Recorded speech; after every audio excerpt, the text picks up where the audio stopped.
Günaydın. Çok yakın olmuşuz. Azıcık utan. Bugünü verimli geçirelim. 3 adet hedef belirledim arkadaşlar ve sizinle bunları yapacağız. Ama ben bu vlogda konuşacağım. Bugün ilk hedefimiz Dilara Hanım'la, çok sevgili dostum, ünlü düşünür, şair. Instagram hesabında yazayım şöyle alta. Kendisiyle görüşmek. Buradan ona sesleniyorum. Bugün seninle buluşma hedefi koydum. İkinci olarak hedefimiz şudur ki video çekmek, 2-3 tane video çekmek. Hatta belki spor ya da yoga tarzı bir şeye başlamak istiyorum. Bugün yola başlarsam onu da çekeceğim diye düşünüyorum. Bir de kahvaltı yapacağız. Kahvaltı için elimde yumurtalarım mevcut. Yumurta kıracağım. Sonracığıma patates kızartacağım ve sosis kızartacağım. Klasik bir tosuncuk kahvaltısı. Bu kahvaltının da tosuncuk kahvaltısı arkadaşlar. Mikrofonum böyle yanımda olduğu için size çok fazla uzağa alamıyorum. Çok fazla hareket imkanım yok. Ama vlog dediğiniz böyledir zaten. Ben size taşıyarak şöyle kahvaltı hazırlamaya başladım. Şimdi tabaklarımızı bir indirelim. Böyle belki sevdiğiniz. İnşallah hedeflerimi Gerçekleştiririm. Siz ne düşünüyorsunuz? Bana vardı. Bugünkü hedeflerimi gerçekleştirirsem gerçekten benden iyisi yok arkadaşlar. Çünkü hiçbir şeyi başaramıyorum. Yani bir insan bu kadar mı uyuşuk olur eve gelince? Çünkü böyle yorulmuş oluyorum ve kendime vakit ayırmak istiyorum. İşlerim oluyor falan filan. O yüzden diyorum ki bugün bu uyuşukluğu dün biraz atlattığım için bugün birazcık kendimizle ilgilenelim. Şimdi böyle sosisim var. Sosisleri mikroda erittim. Bunları böyle çiziktireceğim. Neyse işte ben de bu sefer dedim ki kendine artık yeter. Ayıl bir. Bugün video çek. Karantina zamanlarından kalma bir alışkanlık mı bilmiyorum. Dışarı çıkmakta çok zorlanıyorum. Yani dışarı çıkmak çok zor geliyor. Sanki hiç kafelere gidemeyecekmişim hissi var. Ya da gitsem de bir tat alamayacakmışım hissi var. Yani önceden gidiyorduk. İnsanlarla görüşmek iyi geliyordu. Çağırıyorduk, ediyorduk falan ama böyle bir insan göresim kaçtı. Zaten çok insan sevmem ben. Yani böyle olabildiğince minimum sevmeye çalışırım. Bir daha gelme, beni yalnız bırak. Defol buradan.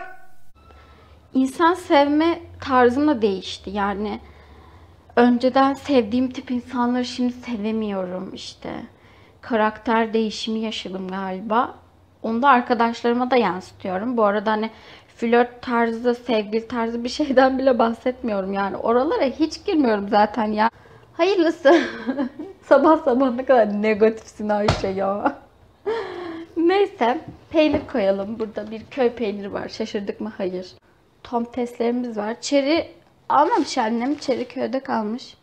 Çeri domates daha çok severim. Bir saniye şunları bir yıkayayım. Şöyle bir renkli tabağım var. Şimdi masayı süsleyeceğim için size öyle şey yapmak istiyorum. Şekilli şukulu sunum yapmak istiyorum. Yani benim izlenmelerim de düştü. Bu konuda da birazcık üzgünüm. Yani neden bir insanın izlenmeleri pat diye bu kadar düşer? Çok düştü. 20-30 tane izlenme mi olur? Sonradan zorla 60'a falan çıkıyor. Benim burada çok değerli 78 tane takipçim var. Artık beni sevmiyorlar galiba arkadaşlar. Yani demem o ki arkadaşlar, izlenmelerim düştü. Ve bunun nedenini asla bilmiyorum. Birazcık kırgınım sizlere.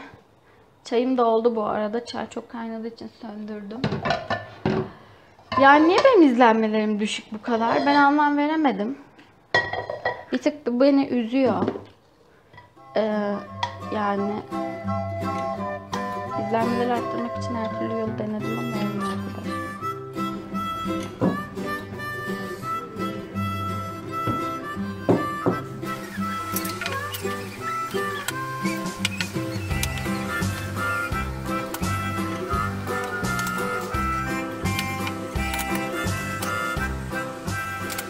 Kahvaltı ettim. Her şey çok güzeldi. Buyurun bakın.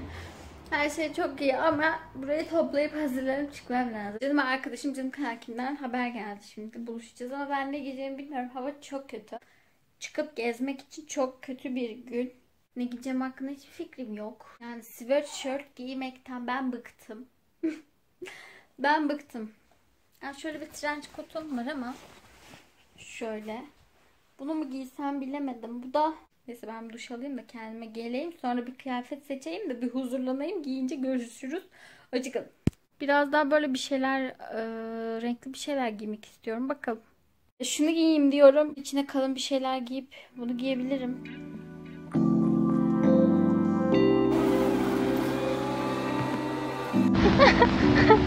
Kankimle buluştuk. Şemsiyem ne kadar havalı, Dilara'nın ne kadar havasız. Ama çok uyumluyuz. Pembe değil diyeyim ama. Evet, pembe değil. Renkli değil. Hava çok kötü. 40 yılın başında bir buluştuk, dışarıda çıktık. Hazır karantina bitmiş. Ama yağmur yağıyor. Ya, Hayat bahtımızın kaderimizin. bizim bahtımızın kaderimizin zaten diyor Dilara. Duyulmuyordur çünkü hava hava çok arttı. Yani öyle. Ya. Kader arkadaşımız da çok.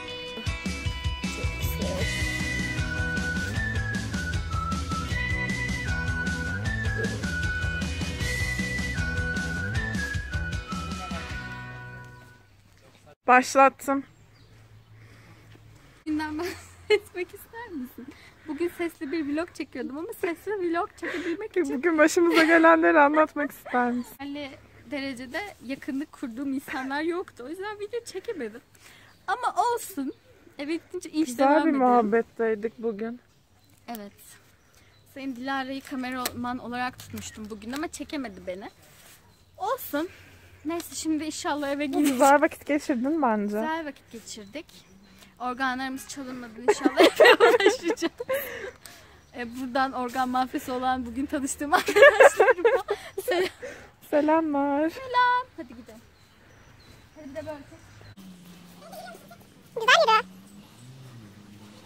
A few moments later. Evet, akşam eve geldim ve çok yorgundum. Bilin bakalım yine kim video çekmeyi unuttu, ben.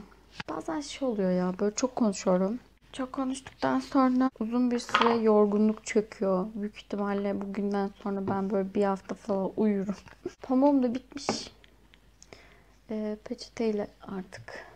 Yorucuydu benim için. Ya, gülmek, kahkaha atmak gerçekten çok zor arkadaşlar. Bu beni çok yoruyor yani. Bir iş yapmaktan daha çok yoruyor sosyal yaşam. Daha çok yalnız olmayı seven biriyim belki. Bunu kabul etmem. Bırakın beni yalnız bırakın. Buzluyordum suratımı. Hem buralardaki gözenekler için hem de sivilcelerin sönmesi için çok faydalı. Neyse bu kadar, bu konuya nereden geldik? Çenem düştü. Bugün benim çenem düştü. Öyle, bugünkü hiçbir işimizi yapamadık. Şimdi birazcık dinleneceğim YouTube. Film dizi izleyemiyorum yani. Size film dizi önermek istiyorum ama izlemiyorum. Neyse ben de böyle bir YouTuber'layım. Yarın sabah ya da bilmiyorum. Görüşürüz. O zaman ben kendimi karanlığa gömüyorum. Görüşürüz.